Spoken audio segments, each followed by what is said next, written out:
Всем привет от Дара и Оксаны. Из Алабамы. Итак, друзья, вас приветствую на своем канале. Это мой средний сын Дар. Сказала сыр. Это сыр Дар, привет. Дару 20 лет, и мы уже делали с ним интервью про страховки. То есть он работал страховым агентом. И сегодня мы с ним продолжим разговор об этом и зададим несколько вопросов.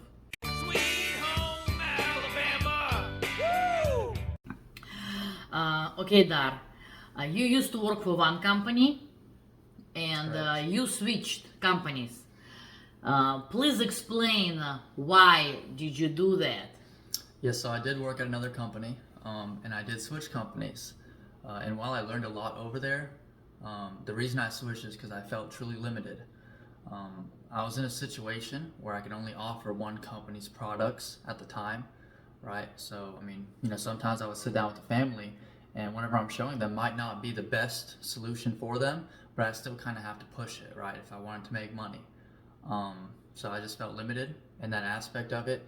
And now here I actually can do more than that and tailor things to each individual's specific wants and needs, whether it's, life insurance, health insurance, or even retirement plans. So I kind of understand that, but let's try subscribers understand as an example. It would be like if before you were working in a Gucci store where everything was Gucci. Yep. And now you're working like in a mall and you have Gucci and Huyuchi and everything else. I got all the types of Gucci, yes ma'am. Well, and GCPenney and Exactly. off-brand stuff. Okay. Many people look at realtors and sales agents, life insurance agents, as somebody who just wants to sell them something to make money. How do you feel about it? Honestly, I agree. But I do think, there's salespeople everywhere, right? Everything is sales. You go to a restaurant, you pick the best restaurant or the one you want at a time because you want it. They're still selling it to you. So I do understand that aspect of it. I do think insurance, there's too many salespeople because, you're talking a lot about feelings and stuff like that. I personally was there, honestly, I won't lie to you. Now I do think I've kind of pivoted from that and I kind of pride myself on the integrity I hold, especially when I'm in a house with a client.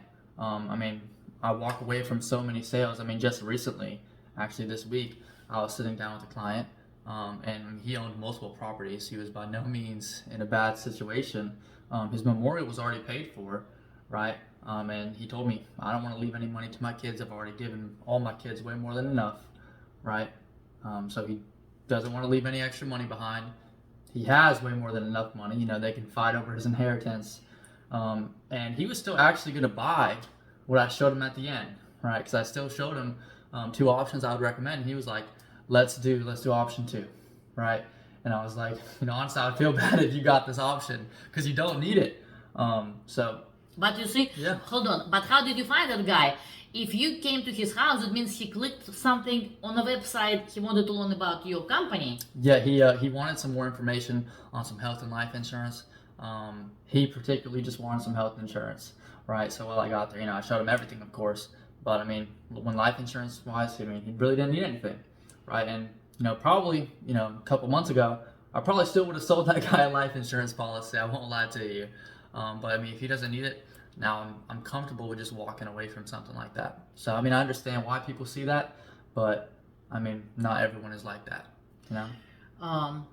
Let's take an example. You come into a house, you're getting a laptop, people want to know information, what you can offer. What information you have to put in the system and in which cases they can get rejected by all insurance companies which you can see. Well, I do work with a lot of companies, so it's pretty rare scenario now. Honestly, the only way you get completely rejected, from me at least, is you would have to be above the age of 90. Mm-hmm. We could work with pretty much every health condition there. HIV, anything across the board, as long as it's not, you're going to die in a year, right? You could be completely paralyzed from the legs down, we could still get you covered. But as I said, I do work with so many companies now and so many different carriers that I'm actually able to provide that. I mean, at my other company, we couldn't even provide insurance to people above the age of 80. So now I can actually fill that gap. I see. You know, it makes me feel kind of like me as a realtor when I work with different lenders. Some lender, it's a bank, and people go to a bank to get a loan, and they can be rejected by one particular bank because Yes. every bank has different rules. Or I like to prefer to work with a lender who is a broker, local, her name is Starla, and she, when she gets into her system, she sees all kinds of banks, all kinds of programs. So this is something good like you got yourself into, to being not just a life insurance agent, but being a life insurance like a broker. Yeah, I'm basically a broker, yes, ma'am. And we do the exact same thing. I'll plug their social in, right? And their health conditions. Actually, I don't need to plug their health conditions in. I'll actually pull everything from the Medical Information Bureau. Okay. All hospitals and all doctors put everything in one big Yes, so cloud. they have your information. They know what prescriptions you've taken. So it's like, Yeah, okay. so basically all your medical history is there. You know, when you're in a hospital, if you stayed there for 4 nights, 3 nights, 2 nights, right? Which can change to which coverage you can get, right? Or if you smoke sometimes, stuff like that. So it has everything in there. Let's say somebody bought insurance when they were 50 and they lived until 100. What happens? It depends on the type of policy. But I mean, there are a lot of policies that will just pay them at the age of 100 because they will be counted as statistically dead. So there are some whole life policies that will pay them out, right? So they could be alive and still receive their death benefit. But how? Like right in the then. whole sum? It would be like a big They lottery? would just get the check. Like a big lottery? Yep. Well, I mean, that's not a big lottery. Usually, it's not going to be the lottery numbers. You know, they're not going to get $5 billion, but you know, whatever their face amount is, most of the time, yeah. Sometimes it's 120 though. So if they live to 120, they would get that. That's what it is usually now. Who's gonna live until they 120? Me, hopefully, and hopefully you as well. Oh, good. I heard that some policies are like people asked me, like asked Dar, like they like say work like savings account. What do we call it and how it could be? Like I don't understand. Yeah. So what they're probably referring to is just traditional whole life. And while it is considered like a savings account, I'll give you my unbiased opinion. I wouldn't recommend ever taking money out of your whole life policy unless you really, really needed to, because you actually aren't borrowing from that whole life policy. You're actually taking a loan out on it. And those life insurance companies actually have interest rates. So if you don't pay back that loan could actually eat at the cash value and make your policy go away. Oh, okay. So whereas free cheese is only in a trap, Yes, ma'am. as Russian people say. Okay. ma'am. Yeah. Or it would be like in real estate, like if I want to take a second mortgage on a house, Yeah. I will have to pay it back and Exactly. interest rate. And you know, your grandma and grandpa, I remember years ago, we were baby. They took second mortgage on the house Really? to travel to Europe. There we go. But they still had to pay interest and Yeah. it's It's not the best decision, but it is possible and you can do it. But you usually need to pay it back. Tell me some crazy story, like people like crazy, funny, real stories which happened to you as an agent.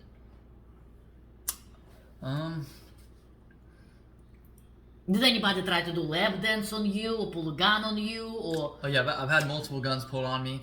I mean, just for client confidentiality reasons, I won't say any embarrassing stories. But I have them all the time, right? But I mean, yeah, I've had guns pulled on me. I can't go too in depth because I don't want to make anyone mad. But yeah, got a lot of crazy clients. Well, I think because some people are afraid, especially if they're lonely. If they live alone, they're afraid that somebody's out there to hurt them. You know, so you have to, Of course. What's the best age to buy life insurance? As young as possible. I mean, obviously you could get it whenever you want, but I mean that's going to be harder to qualify, right? Especially if you have more medical conditions. And I mean that's probably usually the biggest misconception. Everyone wants to wait for it. They feel like they don't need it, right? But then usually it's actually too late, unfortunately. Or even if they want it, you know, they might not be able to qualify for some of it. Like let's say they can't walk and most companies won't take them, and they might think that they won't ever be able to get covered until they sit down with someone who actually has all those companies and stuff like that, you know. I heard something, I'm not sure if you sell it, but I heard some kind of like life insurance cancer policy. Did I say it right? There's so basically it's just normal life insurance. So it's just whole life, right? The ones that it's kind of like a savings account, builds you that cash and loan value. However, it comes with a lot of free benefits. Some of them come with cancer riders. So if you get any type of terminal cancer, it's going to send you a check every week from your face amount, right, to cover your bills. Okay, and there's other ones that offer way more free benefits as well. Which are usually what we try to provide. You know, we try to give everyone those free benefits that they're entitled to. Okay.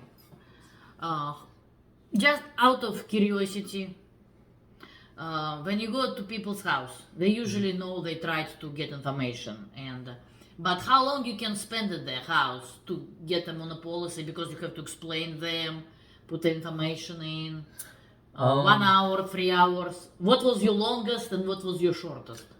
On average, if everything, let's say it's someone who just wants to buy life insurance, they don't have any coverage, the presentation itself could take just 10 to 15 minutes, right? I can be done really quickly. I like to talk to people, so I mean, on average, if I go to see someone, it's usually, you know, anywhere from 25 to 30 minutes, right?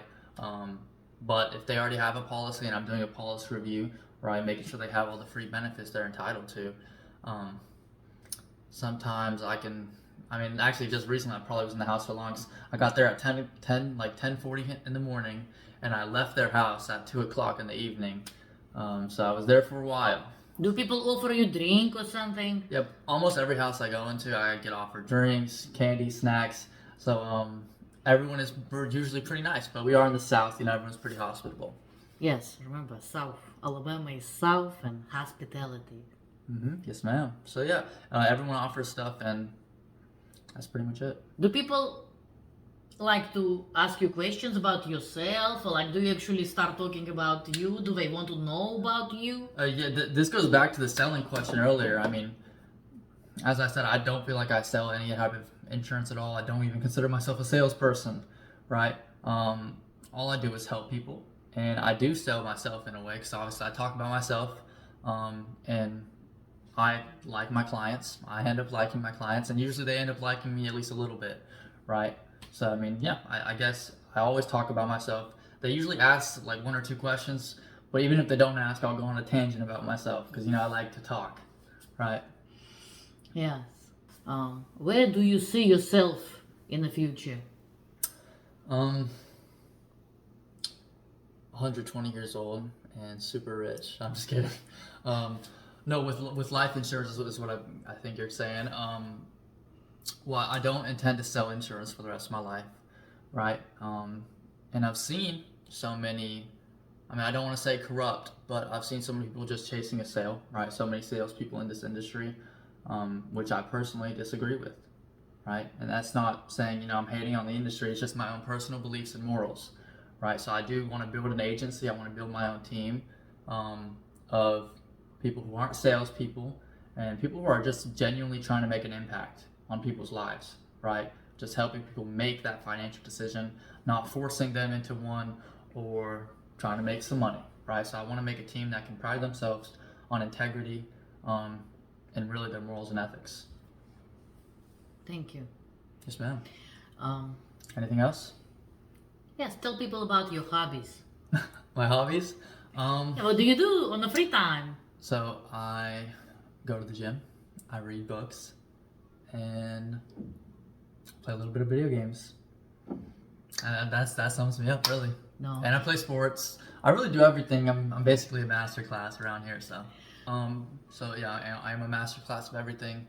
I change hobbies, like I change clothes. Right now we're playing pickleball pretty much every weekend. But don't get me wrong, I'm still better than all of you at any sport. Thank you. Yes, ma'am. Anytime. Заряжаем вас на хорошее настроение. Заряжаю.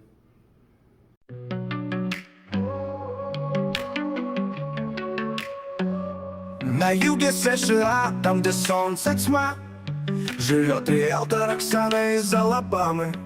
Она знает каждый дом наизусть, с ней любая сделка как светлый путь.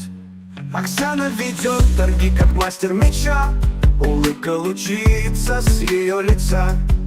Клиентам радость приносит она, знаний у нее целая гора. Риэлтор Оксана из Алабамы подберет нам лучший дом. С ней переезд не станет драмой, она знает, где покой найдем. Ее телефон звонит без конца, горячая линия к счастью людей. Секреты домов знает она, с ней переезд станет сказкой твоей. Когда мне нужен дом, я ей позвоню, она найдет мне место под звездой. Оксана знает, как важны мечты, жить по-новому начать мы могли. Риэлтор Оксана из Алабамы подберет нам лучший дом. С ней переезд не станет драмой, она знает, где покой найдем. Риэлтор Оксана из Алабамы подберет нам лучший дом, мы подберет нам лучший дом. С ней переезд не станет драмой, а риэлтор Оксана из Алабамы подберет нам лучший дом. С ней переезд не станет драмой, она знает, где покой найдем. Риэлтор Оксана из Алабамы подберет нам лучший дом. С ней переезд не станет драмой, она знает, где покой найдем.